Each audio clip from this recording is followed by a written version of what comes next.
ali bila je mnogo manja nego ova današnja u kojoj se mi nalazimo. I to mala lovačka kuća od 22 sobe. Pravo zlatno razdoblje ove cijele palate i ovog imanja je za vreme vladavine njegovog sina Nikolasa Ešterhazija, koji se ovde uselio 1762. I napravio je takozvanu palatu u obliku slova U latiničnog sa 126 soba.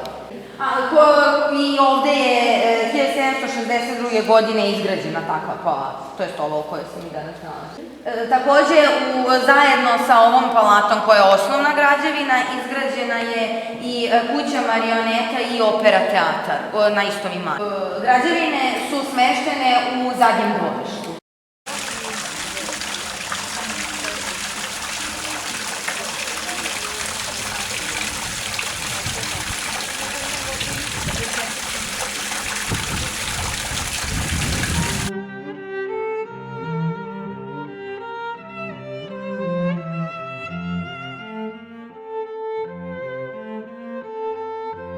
Prostorija u kojoj se sada nalazimo naziva se drugačije sala terena. Mi to možemo da nazovemo predsobljem. U našoj kući je to možda 2-3 kvadrata, ali kod njih definitivno nije tako. Zašto? Zato što je u 18. veku glavni ulaz u palatu bio upravo ovaj ovde ispred vas. Tako da, kada su ulazili na glavni ulaz od palate, morali su gosti i zvanice negde da sačekaju, da počne neki događaj. I ovo je bila ta čekaonica.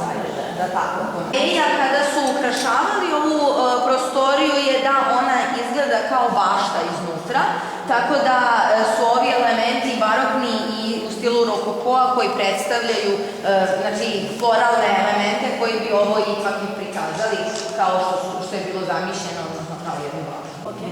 Znači, ove freske koje vidimo na plafonu, ovde, evo, ova desna iznad vrata, centralna gde je luster i ona leva tamo, su apsolutno originalne. Znači, na freskama su predstavljeni anđelčići koji imaju cveće u svojim rukama i prave vence. Znači, svaki od tih venčića koje anđelčići prave ima neko značenje, odnosno oblikuje nekog slova. Tako da ovaj koji se nalazi direktno iznad glavnog ulaza, tadašnjeg u 18. veku, označava slovo F, što znači Fürst, što znači princ na nemačkom. In the middle you can find an N. U sredini možemo pogledati slovo N, It was came by Nicholas. koje u stvari znači Nikolas, osnivač cijele ove palate. I E kao Ešterhazi na kraju. Znači, ako bismo čitali u ovom mom slučaju, s desna na levo, bilo bi kralj Nikolas Ešterhazi. Znači, simetrično sa vaše desne i leve strane možete naći dva otvora u kojima su smeštene dve kadice od crvenog mermera i u 18. veku one su bile korišćene kao fontane da zabavljaju i da osveže malo ljude koji su čekali ove prostore. Znači, odavde imamo dva ulaza u dva stana. Sa desne strane, to je s vaše leve, to je ulaz u apartman, odnosno stan princa. Ovih stanova ima 4 ili 5 od različitih soba u sebi. Sada ćemo se popeti na prvi sprat i tu ćemo vidjeti ceremonijalnu sobu i muzičku sobu.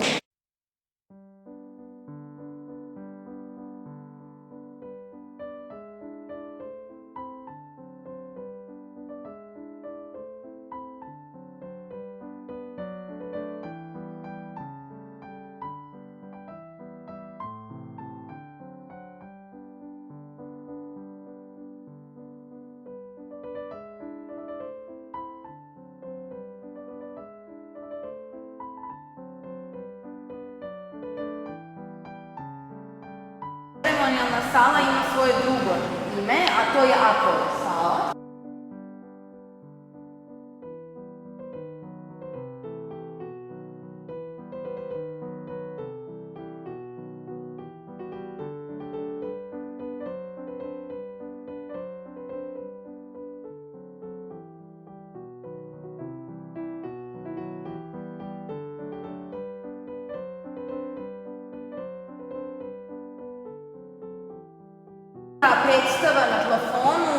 predstavlja u stvari pobedu Apolona.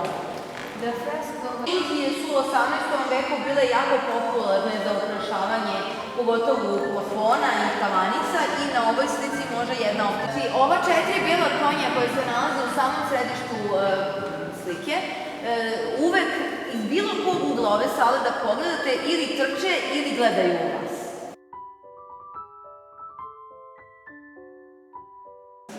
I druga optička iluzija je upravo ova sa postavljenim ogledalima. Znači, poenta sa ogledalima je što su sva ova ogledala postavljena tačno jedna naspram drugih. Tako da, okrećući se ovde u centru prostorije, možemo dobiti utisak da je to jedan beskonačan prostor. A statue 4-godišnja doba nalaze se u svakom od uglova. Je proleće i leto, a na suprotnoj strani imamo jesen i zimu.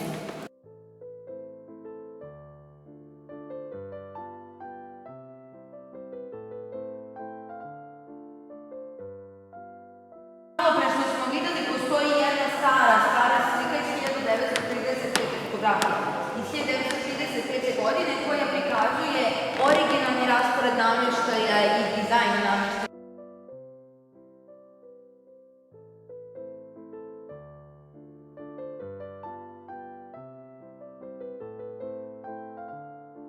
Za dostavu i hrane i namirnica, ali i sređivanje soba. Znači oni su se tuda kretali. Takođe, kako budete nastavljali, molim vas obratite pažnju sa desne strane na zelena metalna vrata. To je bila ložionica za peć koja se nalazila unutar sobe u kojoj su boravili plemeći. Kapela je izgrađena tokom 18. veka po planovima Nikolasa Ešterhazija.